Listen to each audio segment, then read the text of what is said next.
Hello, hello. What's up, guys? You are watching The Couch Casuals, and I'm your host, Robert Dylan Vasquez, here with my lovely host, Kyle DiOrio. Guys, welcome. We're doing a special year-end review 2023. We're going to pick our favorite submission, KO, fighter, card, meme. We got a lot of stuff to cover. We're going to try to make this one a little short and sweet, but we'll see what happens. You know how we do. Let's get right into it. We're going to start with the meme of the year, and this one's a unanimous decision. We knew it last week or last month, whenever the last card was. This guy deserves it. He's been working hard to be the meme of the year. What's his name? Everybody, let's give it up for Ian Gary. Woo! Cuck of the year, meme of the year.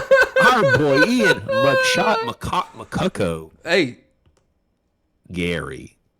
this guy, unanimous, like you said, deserves this award. Shout out to Ian Gary. You're always welcome on The Couch Casuals to accept this award. We got it. We got you a nice trophy. It's your wife's husband's cock.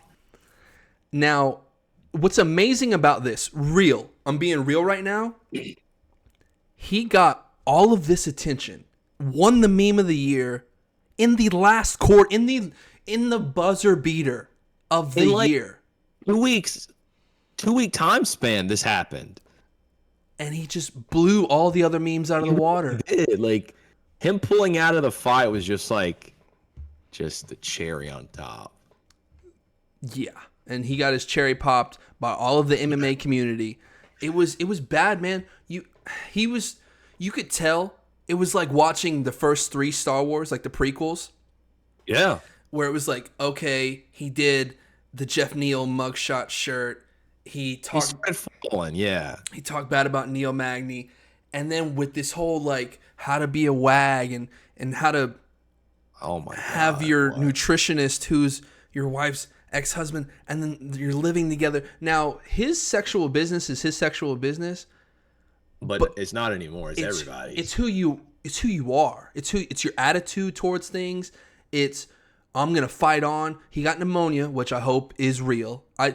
That's weird to say. I hope his pneumonia is real, because if it's not, boy, he might have just capped off a second year of being meme of the year, honestly, because he won't live that one down. I don't know how he returns. I don't know in what form. I don't know with what hype. I don't know what is next for Hurt Lip Ian Gary, dude. Boy, he really came on strong here at the end. But like you said, I mean, he was like middle of the pack after the Jeff Neal mugshot. Then he said nobody's here to watch anybody else but me on the O'Malley Sterling card. Like, I started getting a little like, what are you doing, bro? But boy, he took off. He skyrocketed. And like I said, in the last couple weeks of 2023, he just overtook, because you never want to have it premature. You never want one of our picks to be from January and then it's just downhill for the rest of the year. It was just, you could see his progression towards Cucka, the meme of the year. He was on a very strong path for this award, and it's well deserved. He earned it. Shout out and congratulations to Ian Gary, whatever his name is. Machito. We salute you. Best of luck year. in your future endeavors. CCMMA meme of the year. What else can we say? It's a good one to start with. Coming in hot, meme of the year. Our next award for submission of the year was, again, unanimous. And it goes to our girl, Alexa Grasso, ladies and gentlemen, for her submission over Valentina Shevchenko. I believe it was early in the year. I don't remember exactly what card it was. It was pretty early. I feel like this one. It was March. Was it that early? I think it was March. I guess it was, because the rematch was in September, and the rematch went to a split decision draw, which is crazy. Very crazy. But I mean, this was just like the most picture perfect submission. Out of nowhere, losing the fight.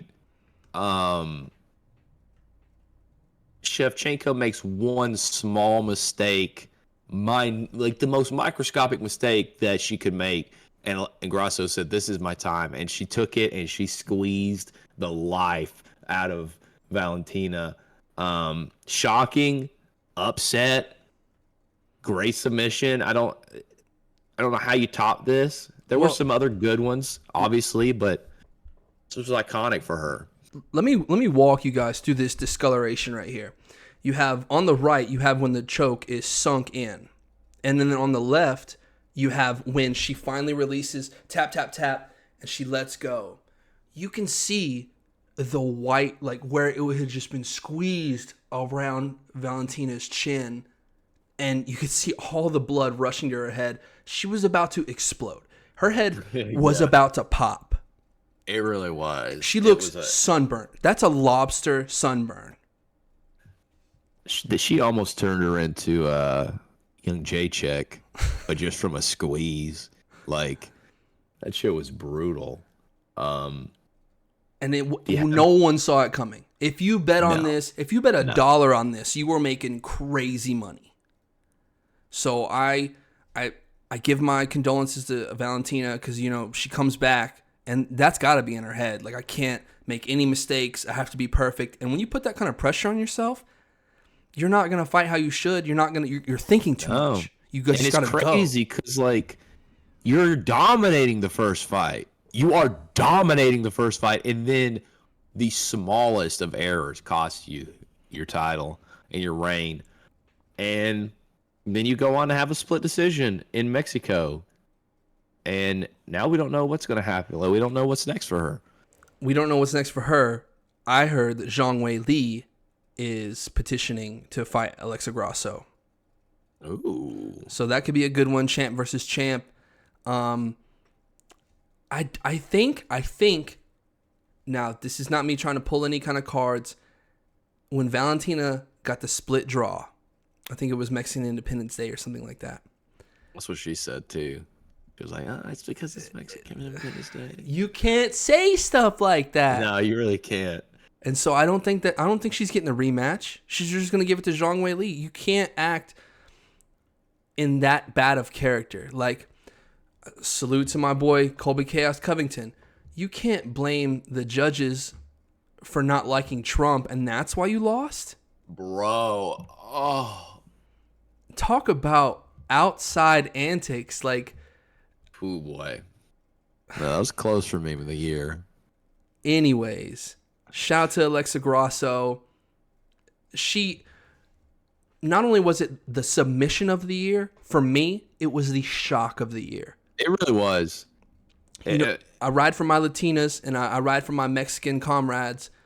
And I was like, okay, I want her to win, but how? We always do this. Like, okay, I want her to win, but I don't see how she gets it done. Well, how does it happen? Yeah. When she spider monkeyed on Valentina's back, bro, it was absolute madness. It was chaos. And, 2022 we had Pena. 2023 we got Grasso. And honestly, like, with them two upsets, the top of the women's division is completely, now that Nunes is retired, top of the women's divisions across the board are kind of just like, who's next? And no one knows. Because on these bigger weight classes, there's not much. No. After you get past 125, 115 is stacked. Shout out to Tatiana Suarez. I feel like 2024 is her year. We'll see. But it's up in the air because any of these women, they're either going to get matched up where it's, okay, this is obvious, like anybody that Jessica Andrade fights, or it's going to be neck and neck, and all these women can beat each other on any given day. And women's MMA has never been closer. I won't say better. Yeah. I'll say closer. Yeah. I'm not going to say better because you're losing two of the GOATs at the top. Well, Shevchenko's not done, but it's clearly getting near the end of her career. And we still have Holly Holm. Holly Holm never needs to be in a main event again. On to the next category, on to the next award. Kyle, take it away. We have the knockout of the year. Giving it to Laura Sanko. I mean, we're talking about knockouts. Who got knocked out? And I think this one also was unanimous. Dude, this is 3 for 3 now. I was a little shocked, honestly. I thought this one could probably be the same. I thought our submissions might be different, but who took this one? This award goes to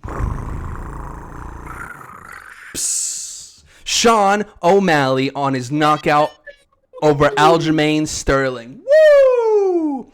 This was in Boston. Took place in Boston. And it was his Conor Aldo moment. It really was. Okay, he could do it. He has the power to do it, but will he do it? You're talking about, they were calling Aljo the GOAT of the bantamweight division, the greatest bantamweight of all time.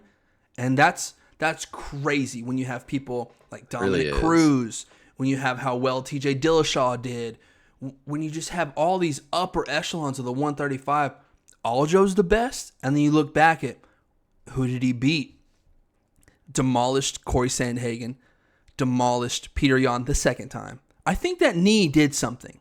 When Peter Yan kneed him in that first fight while he was on the ground, I think his configuration got a little messed up, and in a good way. Something happened. Yeah. Something clicked, and he was just like, never again will I be in that position, and he wasn't. And then he goes on to defend his title. Great champion. Shout out to Aljo. Always welcome on CCMMA. And then he runs in. It was, what is that saying?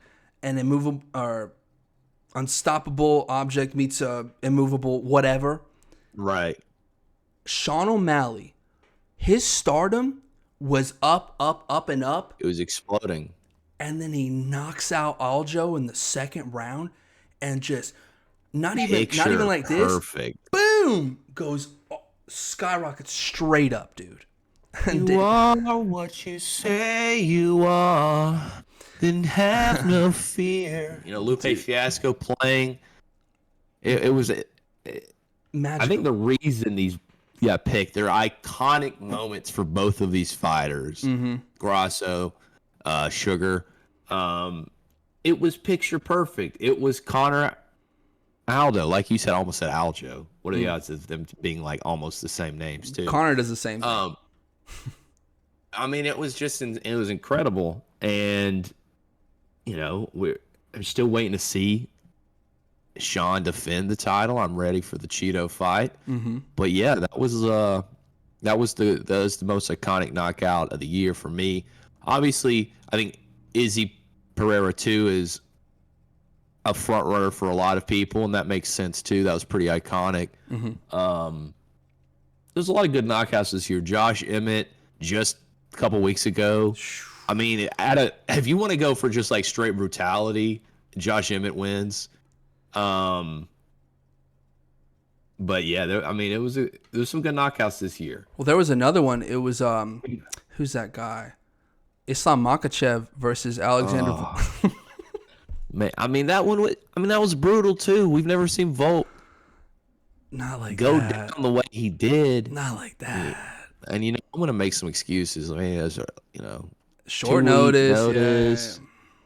So let's, that kick was there the first fight. He just didn't capitalize on it because Volkanovski's wrestling was too good. Anyways, we can make all the excuses in the world. We have our knockout of the year. No excuses. A little early of the stoppage, Aljo says. But what are you going to do, man? Really? I'm not sure about that. What are you going to do? He rolled over. Like, not only did it happen, he rolled over and was like face down. And getting, like, I don't know if you threw up both pictures, the one where he's on the ground, getting like just like pieced on the ground. Like, come on. Yeah. It was over. It was a good stoppage. Aljo made one small mistake again. kind of rushed into the fight, or kind of rushed in with his punches a little bit too much and just stepped back. Boom! He had to get there, though. He had to close that gap, had to get his wrestling going, because it was only the second round of a 5-round fight, supposed to be. And so he's like, I got to get this going. I got to get inside. Got to do something. I got to go. And he went. Special here. And just step back, boom. And it doesn't get much prettier than that. It could have been like Conor, solid, one, he's out. It just rocked him. Went face down, got up, or like propped up, legs in the air, and Sean's just like, excuse me, boom, boom. Said his hand hurt, bro, from hammer fisting Aljo's face. That's crazy to me. Part one of your white trash parlay. That's the word. Parlay. Yeah. That's the word. Crazy. It was a crazy night. I remember picking Sean. Will you remind me who you picked? I thought I picked Sean too, to be honest. Did I not? Is that why I had to wear the pink hair? Yeah, you picked Aljo, dude. Jesus. Yeah. Oh, well. That was knockout of the year. Like I said, congratulations to Sean O'Malley. He couldn't be here to accept his award, but he sent in a text, said, "Oh shit, this is new." Said, "Thanks, boys. You know how we do." And then he sent the fist emoji, but it was a black one, so that was weird. Ooh, a lot, but whatever. Thanks, Sugar. Shout out to Sugar. On to the fight of the year. Now, this is where we start deviating. And when we deviate, we're probably going to deviate hard. All right. We're gonna get real deviated here in a second. Do you want me to go first? Because you still don't know my pick, right? Yeah, I don't know yours. So let's hear it. You go first. Let's see your fight of the year. My 2023 fight of the year is Max Holloway versus the Korean Zombie. Okay. Now, the reason I picked that is because I believe it was in Singapore. Yeah. Beautiful card. It was Anthony Smith, Ryan Spann, co-main. Had a lot of different fighters on that card that I liked. But most important, the cherry on top, if you will, was we get to see Korean Zombie, win or lose, one last time. And what a Vince McMahon thing to do by Dana White than to put him in there with Max Blessed Holloway. I don't want that guy to be my first fight. I don't want that guy to be my last fight. I don't want to fight Max ever. Yeah. And you're giving the Korean Zombie his flowers. You're giving his walk away fight to an up-and-comer, or not an up-and-comer, but a contender, a perennial contender in the 145-pound division. Yeah. You're feeding him to the wolves, bro. But, I mean, yeah, that's a good pick. I was like even thinking of just mentioning the retirement at the end of the show as like kind of like a moments of the year. Like them singing his song to him is in chills, absolute chills. I think I saved that video somewhere just because it's amazing. And he went out on the only way the Korean Zombie could go out. He was going forward. He got caught. And I mean, the Korean Zombie's a legend for a reason. But he didn't stay down. Like Bryce Mitchell, like you mentioned a couple, moments ago. Bryce was a zombie. Oh, well, no, Bryce was in the shadow realm. His body took on a whole new persona. Korean Zombie got back up and was like, I want to thank everybody for coming out. Yeah, like, thanks, guys. Are you there? One moment that made me really mad is he's walking out. He's got his gloves in hand. He's high-fiving people. Somebody swiped his glove, bro. Did they really? Swear, dude. Swear. I was like, oh, they just swiped it. And he even kind of like, because they're like pushing him, they're nudging him along, cameras in his face. He like looks back and he's like, and he just like keeps smiling and walking. I'm like, bro, he could have donated that to any kind of charity. And that fan is like, I don't know. About to make some money. I don't know what happened after that. But dude, just in that moment, like you said, everybody's singing his song. And they played it, I think, 2 or 3 more times. Because you had his intro song, and then you had the goodbye. And then I think the goodbye was so long where they had to do it again. Beautiful moment. Yeah, truly. What was your fight of the year? My fight of the year, there's a little controversy surrounding this one. Who won? But for me, it was still the most entertaining fight. Had me on the edge of my seat at all times, and I still think my boy won. But you probably know where this is going. Islam Makhachev versus Alexander Volkanovski won. Fight of the year. Most entertaining fight. One of the most competitive fights of the entire year. The picture of Volk sitting in Islam's kind of like, what is that, like body back control hold, back control, just kind of smiling, punching him. It was a great fight. It's what Volk can do on full camp, not short notice. So I don't want to talk about too much, but it was a great fight. Even with I don't hate Islam, so him winning, it is what it is. It was a fantastic fight. It really showed Islam at that point had not really been. No one had put any kind of pressure on Islam. Islam looked God mode. Mm-hmm. Beats Charles. Who did he beat right before Charles? Do you remember? Who's he fight to get the Charles fight? Was it Dustin? Bobby Green? Oh, the Bobby Green fight, yeah. So there wasn't a lot of we didn't really know what Islam could do against, really top level guys. And top level, yes. 155ers, no. No, yeah, 145 guys. But that being said, Volk is hands down the best 145 guy on the planet. Yeah. So it was a deserved champ attempt. I'm kind of sick of hearing these guys get one title defense. Or I'm going for another belt. You have to earn that. Sure. And Volk had earned it, and it was the mega fight of the year, mm-hmm. and it lived up to the expectations, and that is why for me that was fight of the year. I had a couple honorable mentions when it comes to fight of the year. You had Jamal Hill, Glover Teixeira. That was an amazing fight. I just remember watching that, and they're pouring water over Jamal's head, and you just see all this blood. Oh my God! And it was a masterclass from Jamal too. It wasn't even his blood. That's what's scary about it. It was a true masterclass from Jamal Hill, who really, really, he put it on. He pieced him up for 5 rounds. Stuff takedowns. It was amazing.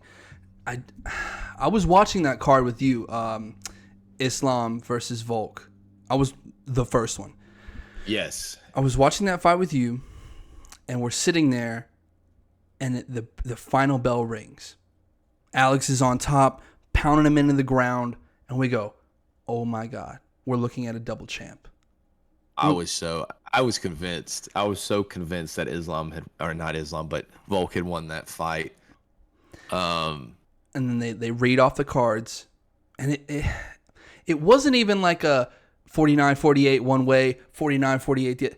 It was a unanimous decision card. Nobody gave the shake to Volk. And I don't even mind. I really don't mind that Islam won. I could easily see how people could, how the judges would come to that decision. But they should have been a split decision. He's backpack, dude. He's backpack. Let's get the split decision at the very least.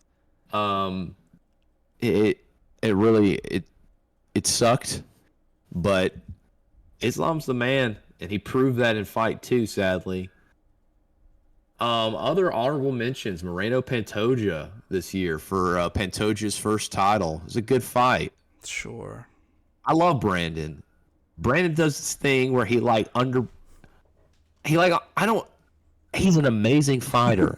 Sure. But he gets into certain defenses and he underperforms, or I think he thinks he's done enough. Coasts.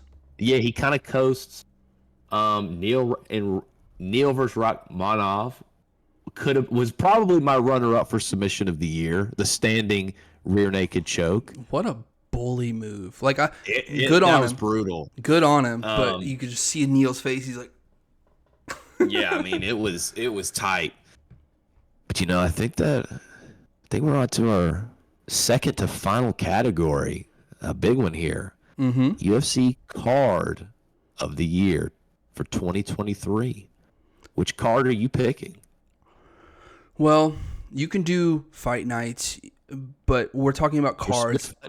And there's really only 12 to 13 of them. You might have that overlap where there's one at the beginning of the month and one at the end of the month, but you maximum you have 13 of them, maybe 14. So my card of the year was UFC 291 Poirier versus Gaethje 2. And I have all the evidence to back it up. The main event ends in a knockout. Obviously, Justin Gaethje goes home with the BMF title. The second time that's been on the line ever. And then just listen to this card, bro. So you have Justin Gaethje versus Dustin Poirier. That's the main event. You have Alex Pereira versus Jan Blachowicz. You have Derek Lewis hits De Lima with the flying knee. Funny moment. Bobby Green submitting Tony Ferguson. And you have Kevin Holland submitting Michael Chiesa. Bro. This one was the hardest. This category is the hardest for me to pick because there were like 2 or 3 that were really hard for me to choose between. Yours being right up there in the choice. You picked a good card.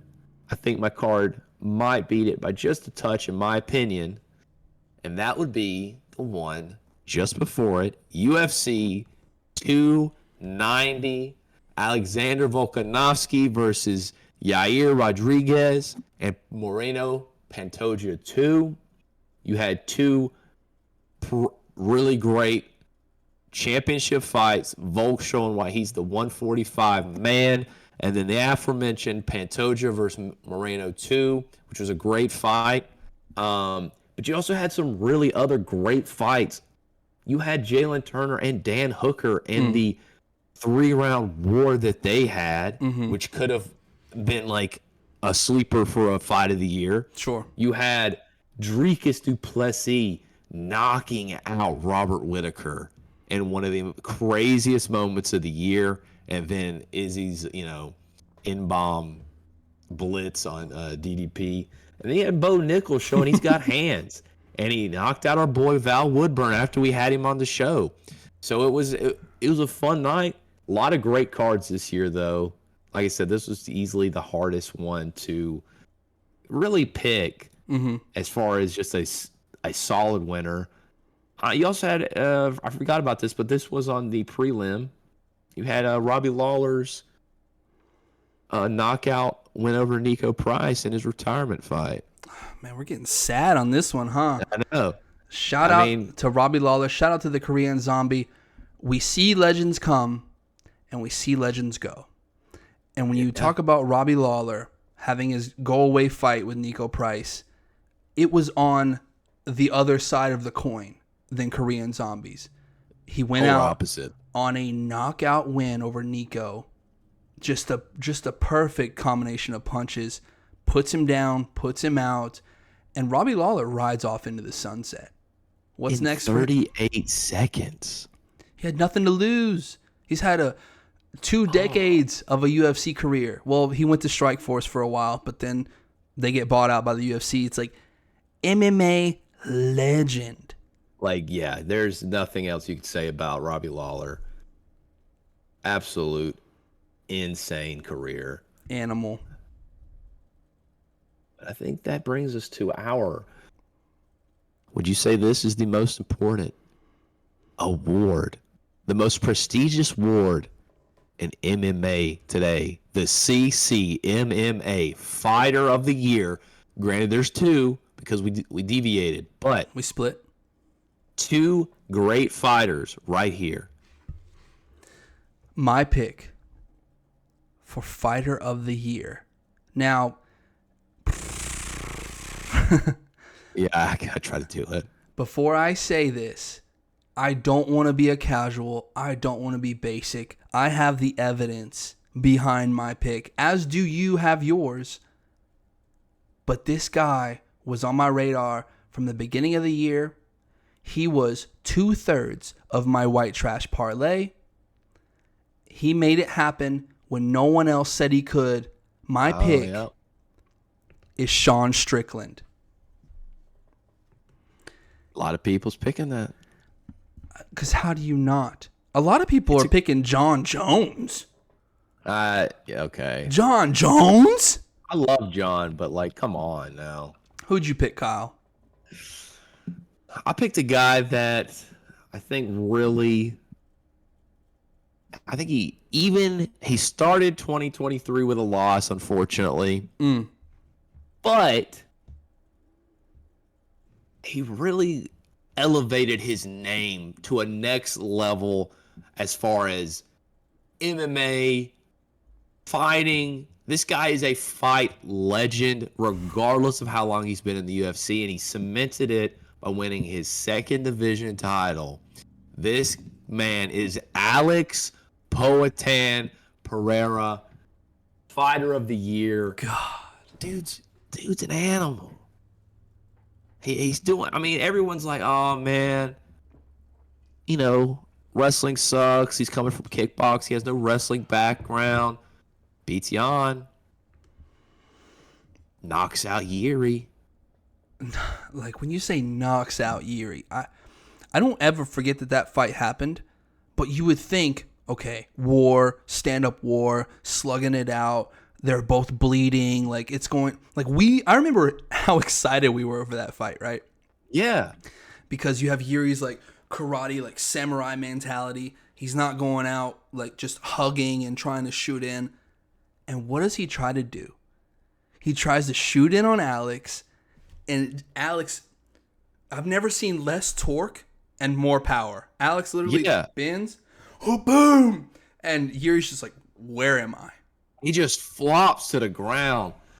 And, I mean, this dude, the coldest stare off at the beginning of a fight, too. Like, intense. That's how I look at the back of people's heads when I'm in a fast food line and they can't figure out what they order. I'm just... Yeah. You can see... But if you take both of our fighters, it's clear that, both of these guys set themselves apart in 2023 as upper echelon, had their iconic moments, had big things happen for them. Dude, your guy starched my guy last year. Yeah, it's fucking one of the most brutal knockouts of last year. Fucking slept him.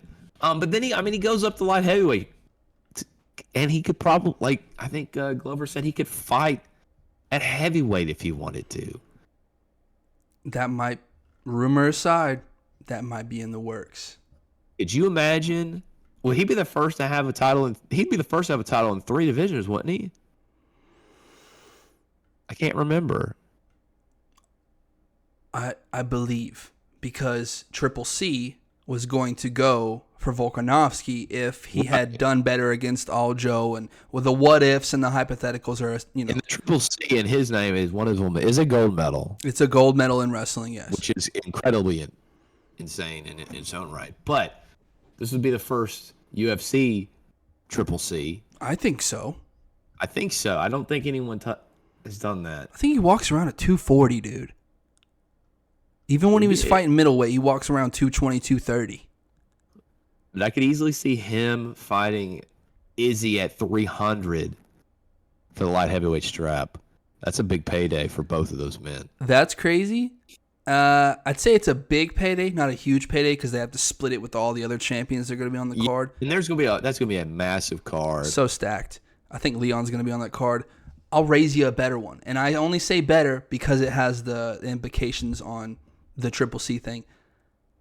Give me Pereira versus Tom Aspinall. I'd love to see that. Give me what I want. That would be an incredible stand-up fight. I'd like to see if Alex can he maintain his power at that weight class. I'd love to see it. I think he probably can. No. But you don't think so? I absolutely think so, but I don't want to see him hit anybody. Bro, I would put his left hook or his left uppercut or his left straight against that Francis. Left arm. Against that Francis. Left arm is just a bomb. I need them to calculate that thing, because that's I watched him the other day on some Instagram video, him just hitting the bag. Did it die?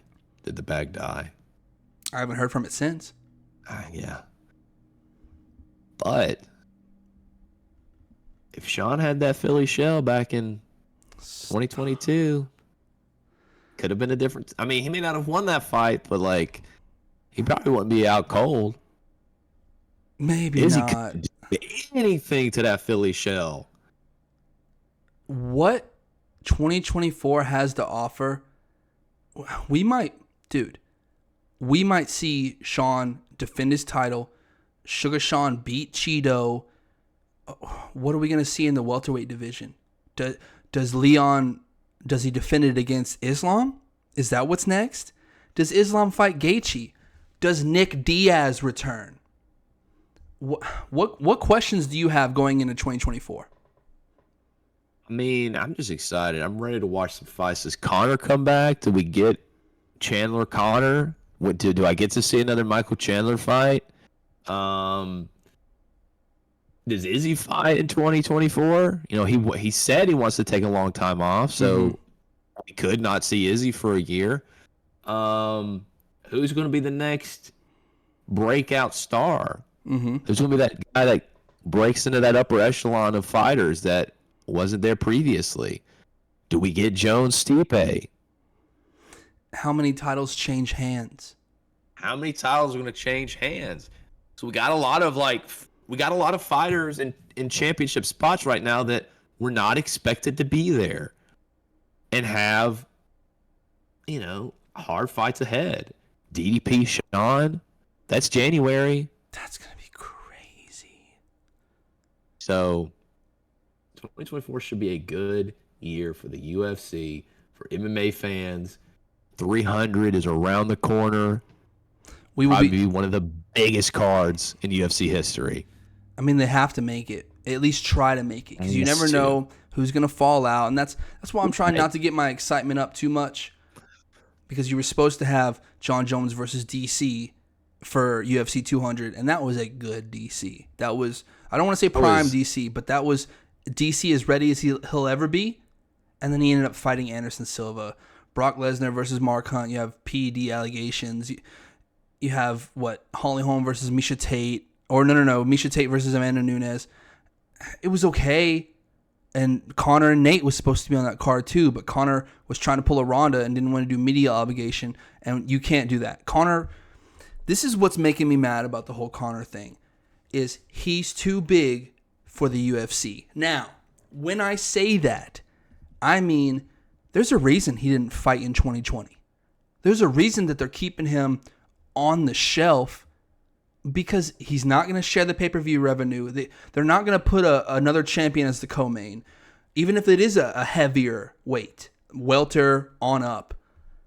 I don't know how they can pull a Conor card off with it not being just solely about Conor. And Michael Chandler's a good opponent for that, because his stardom isn't too high. I don't know if it's high enough to where you'd be like, man, did you hear about Conor and Khabib? That fight was massive. People at my old job. You won't have another fight like that for a very long time. No, definitely not. But who is talking about Michael Chandler? Who's literally on the edge of their seat, can't wait for that fight, that is even more so of a casual than us? Probably not as many people. You have a Conor Nate. You have, Conor Nate 3 would be fun, even if it's just for the hype and the settling of old rivalries. And well, it would be the trilogy, which would be cool for the 300. But Nate versus anybody is fun. The sitting welterweight champion couldn't have almost got KO'd. Could have not got the title shot. Could have threw a monkey wrench in the timeline that is UFC history. Could you imagine if I couldn't. Nate had actually finished that fight. And then fought Usman. Another minute. And then fought Usman and get wrestle fucked. Yeah, no thanks. Oh, brother. And then no thanks. And then Usman's run, and then he loses to Chimaev somehow, and then Chimaev's the champ. Shout out to Khamzat Chimaev. Where does everyone go? Him. A lot of shit, a lot of stuff to see. 2024 will be a spectacular year for the UFC, and we will be bringing it to you because we are the Couch Casuals. It has been a lovely 2023. We didn't even start this podcast in January. I think we got, what, 3/4 of the year down? Probably like April, May, somewhere around that. In March? Something like that. Sounds right. So I'm looking forward to 2024 with my lovely host, Kyle Diorio. And we're the Couch Casuals. Dude, we are the Couch Casuals. Come sit on the casual couch. Come sit on the sensational sectional. Come watch your favorite fights. More content coming. Super content coming. The best editing around. Oh, yeah. Everything is going to go up levels. The best hosts in sports media. That goes without being said, my friend. Stephen A. texted me the other day. He was like, he said, I got my eyes on you boys. Stephen A. Wow. So, maybe we'll be on First Take soon. Helwani, we are coming for MMA Journalists of the Year. Helwani, we are coming. Coming so hard. Brett Akamoto's of the world. Haven't heard much from him lately. I haven't heard that name in a while. What's going on? I think he's being overtaken by your girl, Laura Sanko. Telling you, knockout of the year, Laura Sanko. Any shout outs, any particular shout outs you want to give? Laura Sanko. Sure. I just want to give a shout out to all of our friends, all of our fans, all of the MMA fighters that put their lives on the line. Don't mean to get too serious. Everybody involved in the MMA sphere. We wouldn't be doing this if this wasn't the best sport in the world. Now, it is the best. You could be chilling on Sundays watching some scrub team like the Carolina Panthers, but you guys are... What? You don't have to go there. You have to bring the low blow out, man.